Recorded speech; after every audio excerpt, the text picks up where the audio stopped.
नमस्कार।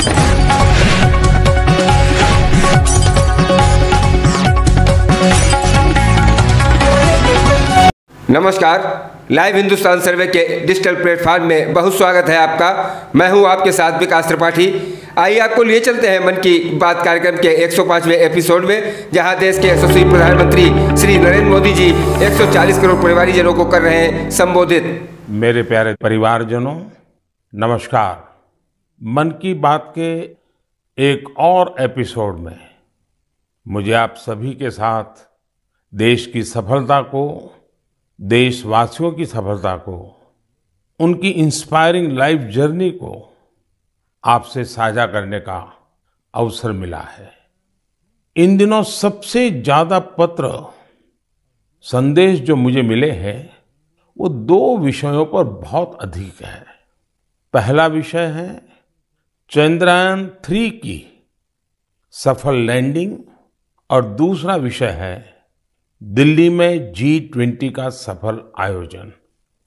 देश के हर हिस्से से, समाज के हर वर्ग से, हर उम्र के लोगों के मुझे अनगिनत पत्र मिले हैं। जब चंद्रयान-3 का लैंडर चंद्रमा पर उतरने वाला था, तब करोड़ों लोग अलग अलग माध्यमों के जरिए एक साथ इस घटना के पल पल के साक्षी बन रहे थे। इसरो के YouTube लाइव चैनल पर 80 लाख से ज्यादा लोगों ने इस घटना को देखा। अपने आप में ही एक रिकॉर्ड है। इससे पता चलता है कि चंद्रयान-3 से करोड़ों भारतीयों का कितना गहरा लगाव है। चंद्रयान की इस सफलता पर देश में इन दिनों एक बहुत ही शानदार क्विज कंपटीशन भी चल रहा है, प्रश्न स्पर्धा, और उसे नाम दिया गया है चंद्रयान-3 महाक्विज। MyGov पोर्टल पर हो रहे इस कंपटीशन में अब तक 15 लाख से ज्यादा लोग हिस्सा ले चुके हैं।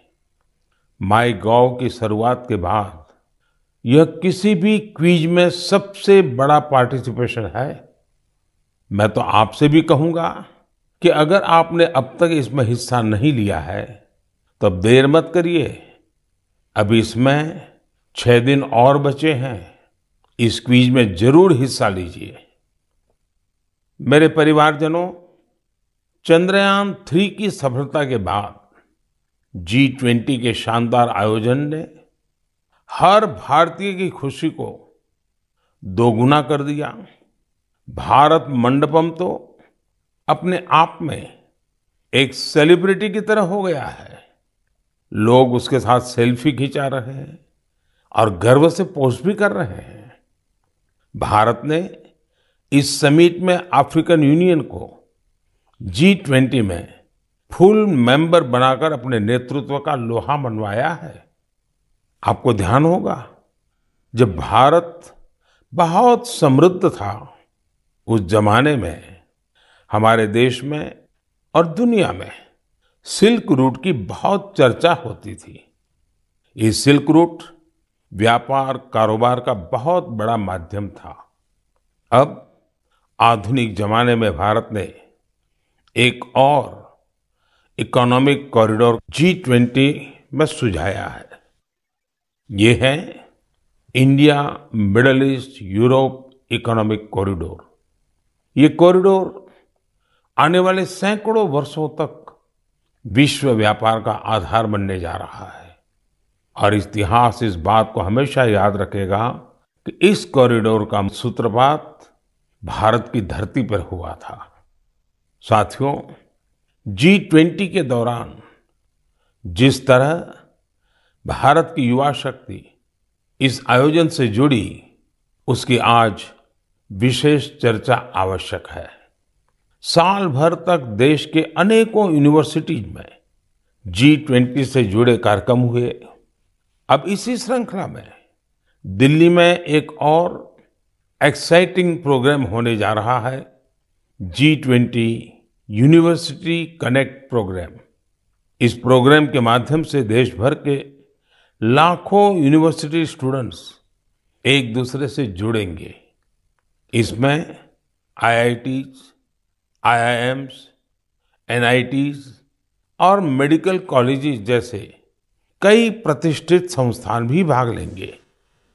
मैं चाहूंगा कि अगर आप कॉलेज स्टूडेंट हैं तो 26 सितंबर को होने वाले इस कार्यक्रम को जरूर देखिएगा, इससे जरूर जुड़िएगा। भारत के भविष्य में, युवाओं के भविष्य पर इसमें बहुत सारी दिलचस्प बातें होने वाली हैं। मैं खुद भी इस कार्यक्रम में शामिल होऊंगा। मुझे भी अपने कॉलेज स्टूडेंट से संवाद का इंतजार है। मेरे परिवारजनों, आज से 2 दिन बाद 27 सितंबर को विश्व पर्यटन दिवस है। पर्यटन को कुछ लोग सिर्फ सैर सपाटे के तौर पर देखते हैं, लेकिन पर्यटन का एक बहुत बड़ा पहलू रोजगार से जुड़ा है। कहते हैं, सबसे कम इन्वेस्टमेंट में सबसे ज्यादा रोजगार अगर कोई सेक्टर पैदा करता है तो वो टूरिज्म सेक्टर ही है। टूरिज्म सेक्टर को बढ़ाने में किसी भी देश के लिए गुडविल, उसके प्रति आकर्षण बहुत मैटर करता है। बीते कुछ वर्षों में भारत के प्रति आकर्षण बहुत बढ़ा है और G20 के सफल आयोजन के बाद दुनिया के लोगों का इंटरेस्ट भारत में और बढ़ गया है। साथियों, G20 में 1 लाख से ज्यादा डेलीगेट्स भारत आए। वो यहाँ की विविधता, अलग अलग परंपराएं, भांति भांति का खान पान और हमारी धरोहरों से परिचित हुए। यहाँ आने वाले डेलीगेट्स अपने साथ जो शानदार अनुभव लेकर गए हैं, उससे टूरिज्म का और विस्तार होगा। आप लोगों को पता ही है कि भारत में एक से बढ़कर एक वर्ल्ड हेरिटेज साइट्स भी हैं और इनकी संख्या लगातार बढ़ती जा रही है। कुछ ही दिन पहले शांति निकेतन और कर्नाटका के पवित्र होयसड़ा मंदिरों को वर्ल्ड हेरिटेज साइट्स घोषित किया गया है। मैं इस शानदार उपलब्धि के लिए समस्त देशवासियों को बधाई देता हूं। मुझे 2018 में शांति निकेतन की यात्रा का सौभाग्य मिला था। शांति निकेतन से गुरुदेव रविंद्रनाथ टैगोर का जुड़ाव रहा है। गुरुदेव रविंद्रनाथ टैगोर ने शांति निकेतन का मोटो संस्कृत के एक प्राचीन श्लोक से लिया था। वह श्लोक है, यत्र विश्वम भवत्येक नीडम, अर्थात जहां एक छोटे से घोंसले में पूरा संसार समाहित हो सकता है। कर्नाटका के जिन होयसड़ा मंदिरों को यूनेस्को ने विश्व धरोहर सूची में शामिल किया है, उन्हें 13वीं शताब्दी के बेहतरीन आर्किटेक्चर के लिए जाना जाता है। इन मंदिरों को यूनेस्को से मान्यता मिलना मंदिर निर्माण की भारतीय परंपरा का भी सम्मान है। भारत में अब वर्ल्ड हेरिटेज प्रॉपर्टीज की कुल संख्या 42 हो गई है। भारत का प्रयास है कि हमारे ज्यादा से ज्यादा ऐतिहासिक और सांस्कृतिक जगहों को वर्ल्ड हेरिटेज साइट की मान्यता मिले। मेरा आप सबसे आग्रह है कि जब भी आप कहीं घूमने जाने की योजना बनाएं तो ये प्रयास करें कि भारत की विविधता के दर्शन करें। आप अलग अलग राज्यों की संस्कृति को समझें, हेरिटेज साइट्स को देखें। इससे आप अपने देश के गौरवशाली इतिहास से तो परिचित होंगे ही, स्थानीय लोगों की आय बढ़ाने का भी आप अहम माध्यम बनेंगे। मेरे परिवारजनों, भारतीय संस्कृति और भारतीय संगीत अब ग्लोबल हो चुका है। दुनिया भर के लोगों का इनसे लगाव दिनों दिन बढ़ता ही जा रहा है। एक प्यारी सी बिटिया द्वारा की गई एक प्रस्तुति, उसका एक छोटा सा ऑडियो आपको सुनाता हूं। जगज्जालपालं कजत्कण्ठमालं शरच्चन्द्रभालं महा वैद्यकालं नभो नीलकायं तुरावरमायं सुपद्मसहायं भजेऽहं भजेऽहम्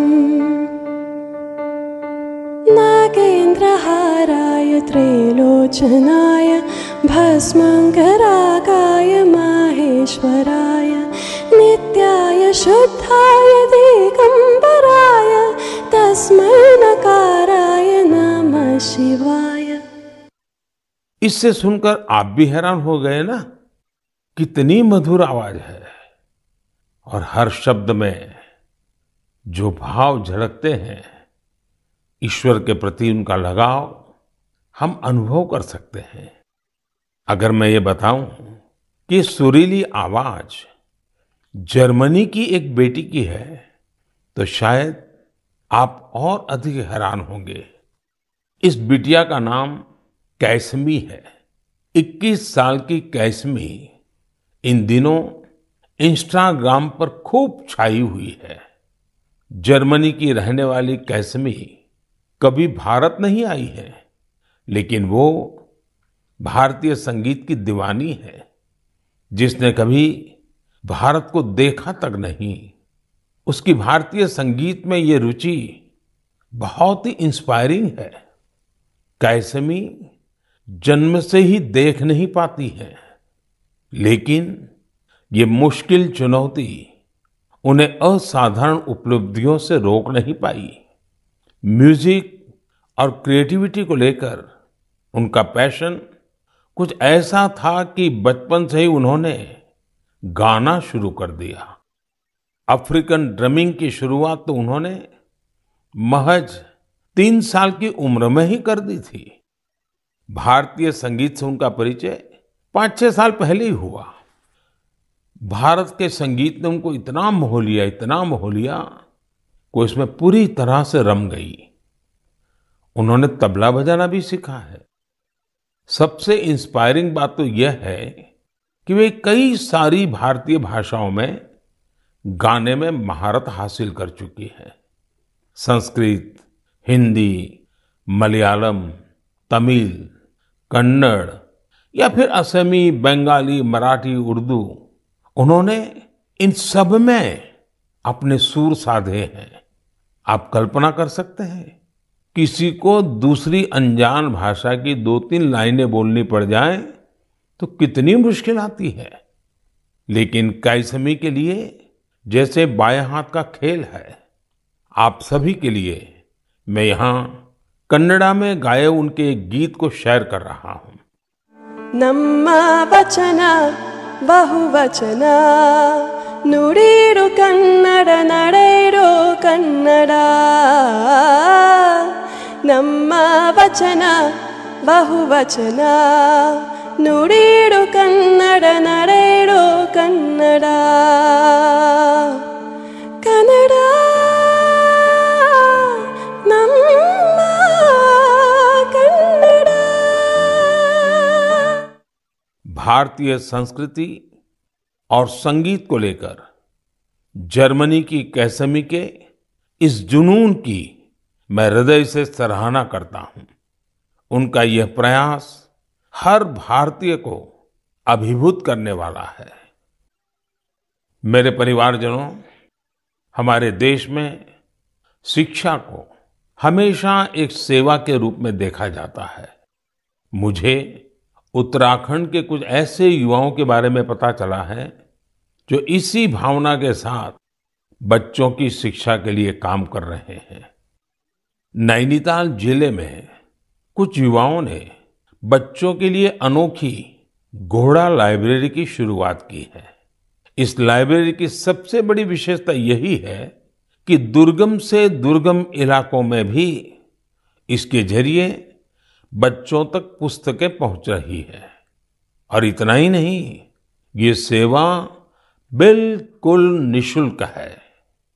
अब तक इसके माध्यम से नैनीताल के 12 गांवों को कवर किया गया है। बच्चों की शिक्षा से जुड़े इस नेक काम में मदद करने के लिए स्थानीय लोग भी खूब आगे आ रहे हैं।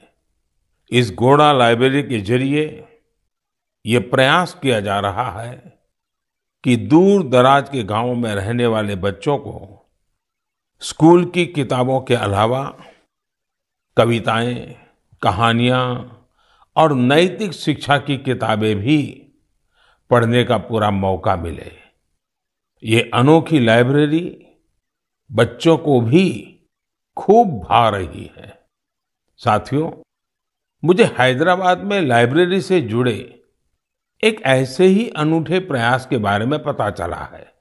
यहाँ 7वीं क्लास में पढ़ने वाली बिटिया आकर्षणा सतीश ने तो कमाल कर दिया है। आपको ये जानकर आश्चर्य हो सकता है कि महज 11 साल की उम्र में ये बच्चों के लिए एक दो नहीं बल्कि 7 लाइब्रेरी चला रही है। आकर्षणा को 2 साल पहले इसकी प्रेरणा तब मिली जब वो अपने माता पिता के साथ एक कैंसर अस्पताल गई थी। उसके पिता जरूरतमंदों की मदद के सिलसिले में वहां गए थे। बच्चों ने वहां उनसे कलरिंग बुक्स की मांग की और यही बात इस प्यारी सी गुड़िया को इतनी छू गई कि उसने अलग अलग तरह की किताबें जुटाने की ठान ली। उसने अपने आस पड़ोस के घरों, रिश्तेदारों और साथियों से किताबें इकट्ठा करना शुरू कर दिया।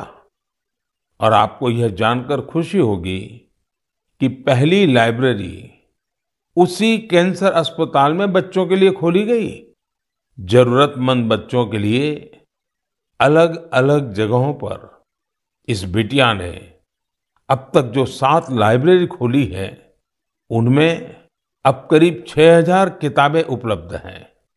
छोटी सी आकर्षणा जिस तरह बच्चों का भविष्य संवारने का बड़ा काम कर रही है, वो हर किसी को प्रेरित करने वाला है।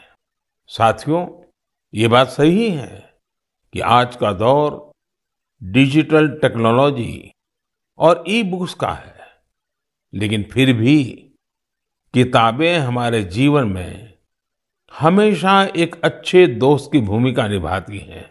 इसलिए हमें बच्चों को किताबें पढ़ने के लिए प्रेरित करना चाहिए।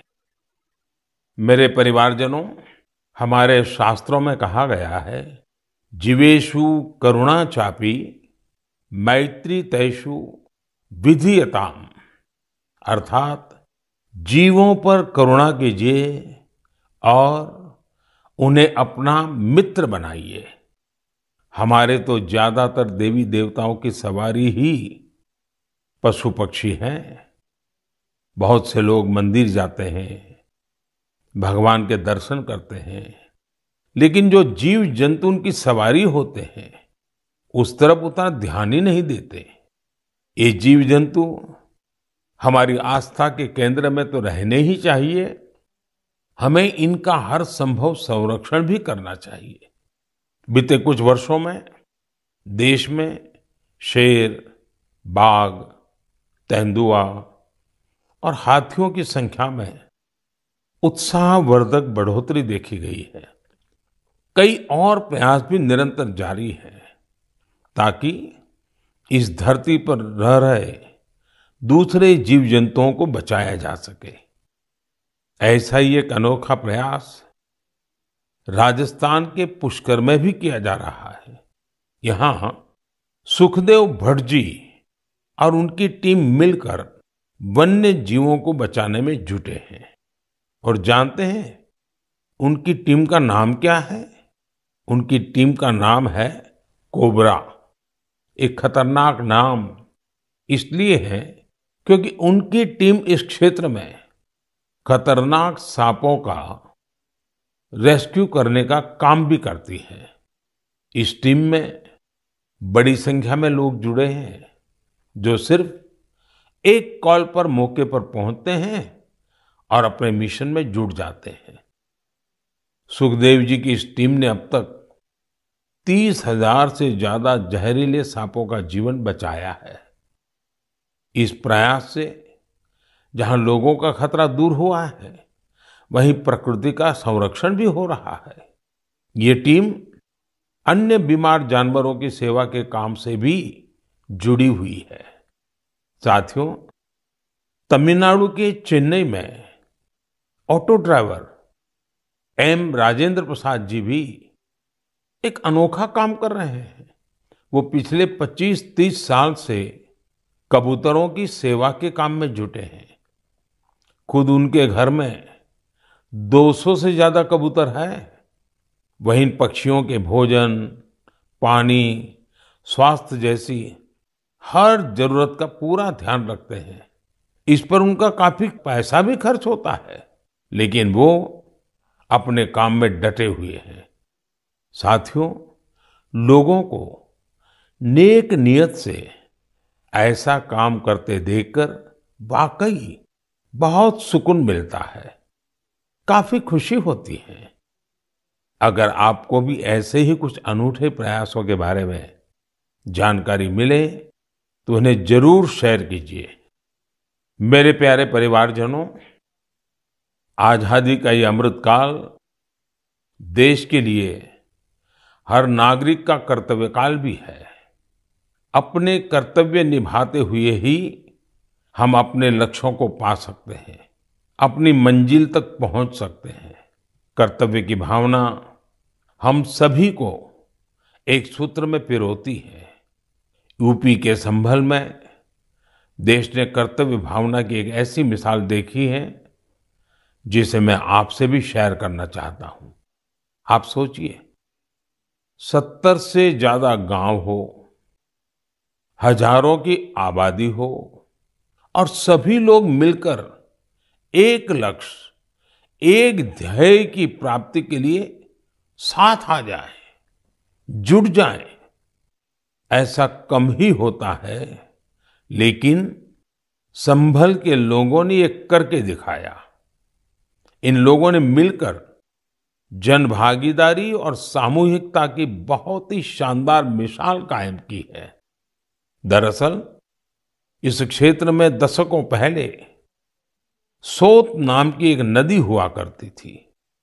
अमरोहा से शुरू होकर संभल होते हुए बदायूं तक बहने वाली ये नदी एक समय इस क्षेत्र में जीवनदायिनी के रूप में जानी जाती थी। इस नदी में अनवरत जल प्रवाहित होता था, जो यहाँ के किसानों के लिए खेती का मुख्य आधार था। समय के साथ नदी का प्रवाह कम हुआ। नदी जिन रास्तों से बहती थी वहां अतिक्रमण हो गया और ये नदी विलुप्त हो गई। नदी को मां मानने वाले हमारे देश में संभल के लोगों ने इस सोत नदी को भी पुनर्जीवित करने का संकल्प ले लिया। पिछले साल दिसंबर में सोत नदी के कायाकल्प का काम 70 से ज्यादा ग्राम पंचायतों ने मिलकर शुरू किया। ग्राम पंचायतों के लोगों ने सरकारी विभागों को भी अपने साथ लिया। आपको ये जानकर खुशी होगी कि साल के पहले 6 महीने में ही ये लोग नदी के 100 किलोमीटर से ज्यादा रास्ते का पुनरुद्धार कर चुके थे। जब बारिश का मौसम शुरू हुआ तो यहाँ के लोगों की मेहनत रंग लाई और सोत नदी पानी से लबालब भर गई। यहाँ के किसानों के लिए खुशी का एक बड़ा मौका बनकर आया है। लोगों ने नदी के किनारे बांस के 10,000 से भी अधिक पौधे भी लगाए हैं ताकि इसके किनारे पूरी तरह सुरक्षित रहें। नदी के पानी में 30,000 से अधिक गंबूसिया मछलियों को भी छोड़ा गया है ताकि मच्छर न पनपे। साथियों, सोत नदी का उदाहरण हमें बताता है कि अगर हम ठान लें तो बड़ी से बड़ी चुनौतियों को पार कर एक बड़ा बदलाव ला सकते हैं। आप भी कर्तव्य पथ पर चलते हुए अपने आसपास ऐसे बहुत से बदलावों का माध्यम बन सकते हैं। मेरे परिवारजनों, जब इरादे अटल हों और कुछ सीखने की लगन हो तो कोई काम मुश्किल नहीं रह जाता है। पश्चिम बंगाल की श्रीमती शकुंतला सरदार ने इस बात को बिल्कुल सही साबित करके दिखाया है। आज वो कई दूसरी महिलाओं के लिए प्रेरणा बन गई हैं। शकुंतला जी जंगल महल के शातनाला गांव की रहने वाली हैं। लंबे समय तक उनका परिवार हर रोज मजदूरी करके अपना पेट पालता था। उनके परिवार के लिए गुजर बसर भी मुश्किल थी। फिर उन्होंने एक नए रास्ते पर चलने का फैसला किया और सफलता हासिल कर सबको हैरान कर दिया। आप ये जरूर जानना चाहेंगे कि उन्होंने ये कमाल कैसे किया। इसका जवाब है एक सिलाई मशीन। एक सिलाई मशीन के जरिए उन्होंने साल की पत्तियों पर खूबसूरत डिजाइन बनाना शुरू किया। उनके इस हुनर ने पूरे परिवार का जीवन बदल दिया। उनके बनाए इस अद्भुत क्राफ्ट की मांग लगातार बढ़ती जा रही है। शकुंतला जी के इस हुनर ने न सिर्फ उनका बल्कि साल की पत्तियों को जमा करने वाले कई लोगों का जीवन भी बदल दिया है। अब वो कई महिलाओं को ट्रेनिंग देने का भी काम कर रही है। आप कल्पना कर सकते हैं, एक परिवार जो कभी मजदूरी पर निर्भर था अब खुद दूसरों को रोजगार के लिए प्रेरित कर रहा है। उन्होंने रोज की मजदूरी पर निर्भर रहने वाले अपने परिवार को अपने पैरों पर खड़ा कर दिया है। इससे उनके परिवार को अन्य चीजों पर भी फोकस करने का अवसर मिला है। एक बात और हुई है, जैसे ही शकुंतला जी की स्थिति कुछ ठीक हुई, उन्होंने बचत करना भी शुरू कर दिया है। अब वो जीवन बीमा योजनाओं में निवेश करने लगी है ताकि उनके बच्चों का भविष्य भी उज्जवल हो। शकुंतला जी के जज्बे के लिए उनकी जितनी सराहना की जाए वो कम है। भारत के लोग ऐसी ही प्रतिभा से भरे होते हैं। आप उन्हें अवसर दीजिए और देखिए वे क्या क्या कमाल कर दिखाते हैं। मेरे परिवारजनों, दिल्ली में G20 समिट के दौरान उस दृश्य को भला कौन भूल सकता है जब कई वर्ल्ड लीडर्स बापू को श्रद्धा सुमन अर्पित करने एक साथ राजघाट पहुंचे। यह इस बात का एक बड़ा प्रमाण है कि दुनिया भर में बापू के विचार आज भी कितने प्रासंगिक है। मुझे इस बात की भी खुशी है कि गांधी जयंती को लेकर पूरे देश में स्वच्छता से संबंधित बहुत सारे कार्यक्रमों का प्लान किया गया है। केंद्र सरकार के सभी कार्यालयों में स्वच्छता ही सेवा अभियान काफी जोर शोर से जारी है। इंडियन स्वच्छता लीग में भी काफी अच्छी भागीदारी देखी जा रही है। आज मैं मन की बात के माध्यम से सभी देशवासियों से एक आग्रह भी करना चाहता हूं। 1 अक्टूबर यानी रविवार को सुबह 10 बजे स्वच्छता पर एक बड़ा आयोजन होने जा रहा है। आप भी अपना वक्त निकालकर स्वच्छता से जुड़े इस अभियान में अपना हाथ बटाएं। आप अपनी गली, आस पड़ोस, पार्क, नदी, सरोवर या फिर किसी दूसरे सार्वजनिक स्थल पर इस स्वच्छता अभियान से जुड़ सकते हैं। और जहां जहां अमृत सरोवर बने हैं वहां तो स्वच्छता अवश्य करनी है। स्वच्छता की ये कार्यांजलि ही गांधी जी को सच्ची श्रद्धांजलि होगी। मैं आपको फिर से याद दिलाना चाहूंगा कि इस गांधी जयंती के अवसर पर खादी का कोई न कोई प्रोडक्ट जरूर खरीदें। मेरे परिवारजनों, हमारे देश में त्योहारों का सीजन भी शुरू हो चुका है। आप सभी के घर में भी कुछ नया खरीदने की योजना बन रही होगी। कोई इस इंतजार में होगा कि नवरात्र के समय वो अपना शुभ काम शुरू करेगा। उमंग, उत्साह के इस वातावरण में आप वोकल फॉर लोकल का मंत्र भी जरूर याद रखें। जहां तक संभव हो आप भारत में बने सामानों की खरीदारी करें, भारतीय प्रोडक्ट का उपयोग करें और मेड इन इंडिया सामान का ही उपहार दें। आपकी छोटी सी खुशी किसी दूसरे के परिवार की बहुत बड़ी खुशी का कारण बनेगी। आप जो भारतीय सामान खरीदेंगे उसका सीधा फायदा हमारे श्रमिकों, कामगारों, शिल्पकारों और अन्य विश्वकर्मा भाई बहनों को मिलेगा। आजकल तो बहुत सारे स्टार्टअप्स भी स्थानीय प्रोडक्ट्स को बढ़ावा दे रहे हैं। आप स्थानीय चीजें खरीदेंगे तो स्टार्टअप्स के इन युवाओं को भी फायदा होगा। मेरे प्यारे परिवारजनों, मन की बात में बस आज इतना ही। अगली बार जब आपसे मन की बात में मिलूंगा तो नवरात्रि और दशहरा बीत चुके होंगे। त्योहारों के इस मौसम में आप भी पूरे उत्साह से हर पर्व मनाएं, आपके परिवार में खुशियां रहे, मेरी यही कामना है। इन पर्वों की आपको बहुत सारी शुभकामनाएं। आपसे फिर मुलाकात होगी और भी नए विषयों के साथ, देशवासियों की नई सफलताओं के साथ। आप अपने संदेश मुझे जरूर भेजते रहिए।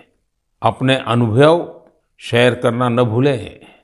मैं प्रतीक्षा करूंगा। बहुत बहुत धन्यवाद। नमस्कार। अभी आप देख रहे थे लाइव हिंदुस्तान सर्वे न्यूज चैनल पर मन की बात का यह विशेष कार्यक्रम प्रधानमंत्री श्री नरेंद्र मोदी जी के साथ। ताजा खबरों को देखने के लिए आज ही सब्सक्राइब करें।